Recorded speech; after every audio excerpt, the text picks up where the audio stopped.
Hi everyone, as promised, just going to upload a little tutorial for you on the Peter Rabbit style garden scene in fondant for you to have a little bit of fun at home with your kiddies, or if you're interested or a beginner in sugar art. So first of all, what we're going to do is Peter's body. We're going to do this first because we want it to harden enough so that we can place Peter's head on later on. Whether or not you are using fondant or icing, it will need a bit of a knead. The fondant or the sugar paste will want a little bit of heat. So I'm just going to break enough off here for Peter's body. And you will notice here to my left I have a little Ziploc bag. Inside I have all a variety of colours for our vegetables, and I'm putting the rest of the sugar paste inside. The reason why I'm doing that is it will dry out quite quickly, particularly if it's modelling paste or flour paste. You may also see a little bit of this. This tracks like a vegetable shortening. You can use that if you find that your sugar paste or your fondant is getting a little bit dry. Put a small amount on your hands and just knead it and massage it through, because the sugar paste will dry out in the air and the heat as well. So for Peter's body, I've taken a hand snowball size amount of modelling paste, and I'm really just rolling that and massaging it to get the heat through. It'll soften this way, and just to make sure that there's little to no cracks. This is obviously just for fun today, but if we were planning on making this for an actual cake topper, a little bit more care would be taken. Okay, so we're going to want to start off with a ball, and then with the palms of your hands you're going to roll it slightly between, creating what looks like a teardrop shape. If you're using a fondant, it will be softer than the modelling paste I'm using. So if your hands are very hot or you're in a warm room, it might be a wee bit soft for a bit, and just give it a wee bit of time to cool down. Okay, so this is our shape. That's absolutely fine for Peter. I am going to use a little modelling tool here. Now obviously some of you stuck at home with little ones may not have access to this type of thing. It doesn't matter. You can use something like a chopstick or a skewer or something to that effect.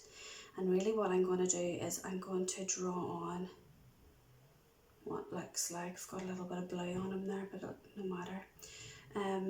Draw on what looks like little rabbit legs, the start of that. And I'm going to turn that round and do that on the other side. Mark it out first so it looks a bit more even. Okay. If you've got a skewer, a chopstick, a knitting needle, obviously,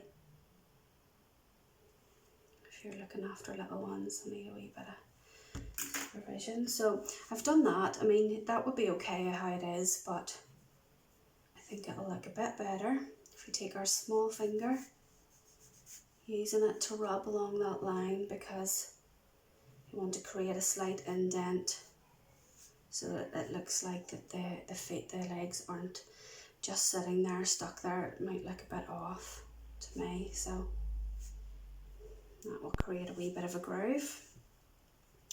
And on the other side,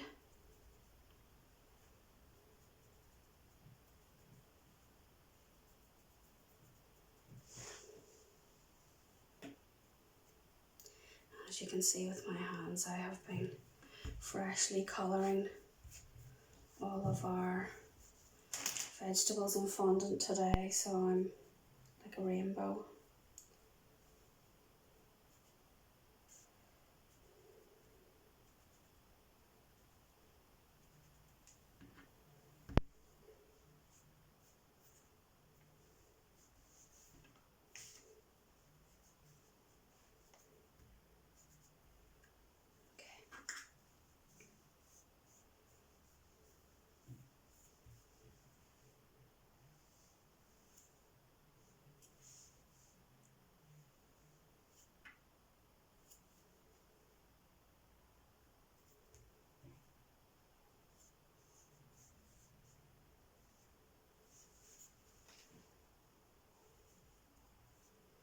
So for stability, you could use a little toothpick if you'd like. If you don't have that, some spaghetti, and that will make it 100% edible as well.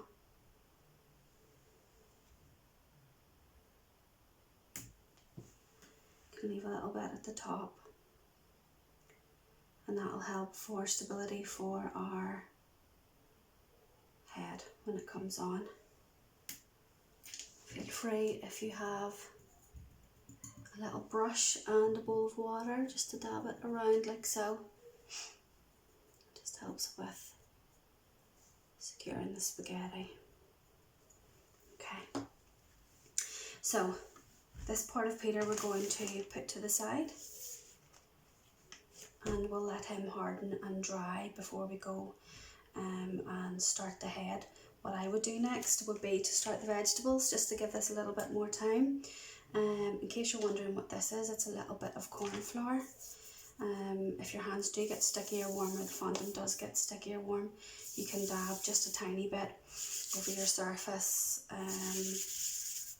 Icing sugar will do fine. If you have nothing else, you have nothing like that, then you could use some fine flour, or as I say, it's just for fun, so you don't need to worry about it too much. So I have here I pre-dyed it, some orange for the carrots, and it's sitting there, and I'm just going to heat it up again in the palms of my hands, like so. I'll cut a few pieces off. Pop this again in the bag because it does dry out quickly. Okay. Let's give that a go. So it helps to start with fondant if we start rolling it in a ball, and then we can shape it out. So angling my fingers upwards towards the sky on one side and down on the other will create that nice cone shape. There we go, and that's fine. Now that would do perfectly on its own, just how it is, but I'd like to put little lines through it. Again, if you've got your cocktail stick, if you don't have a little modelling tool, that's absolutely fine.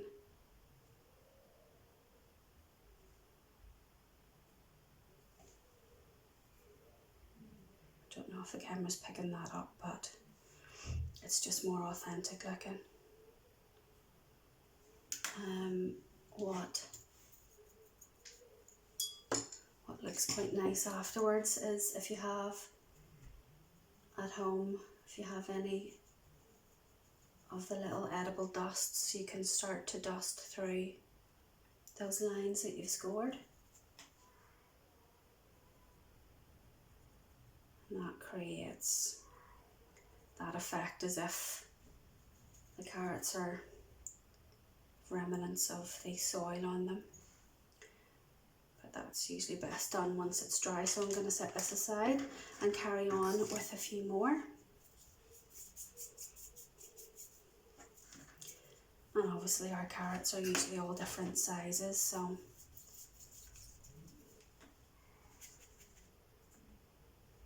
and thicknesses, so you can just have a bit of fun with that, play about.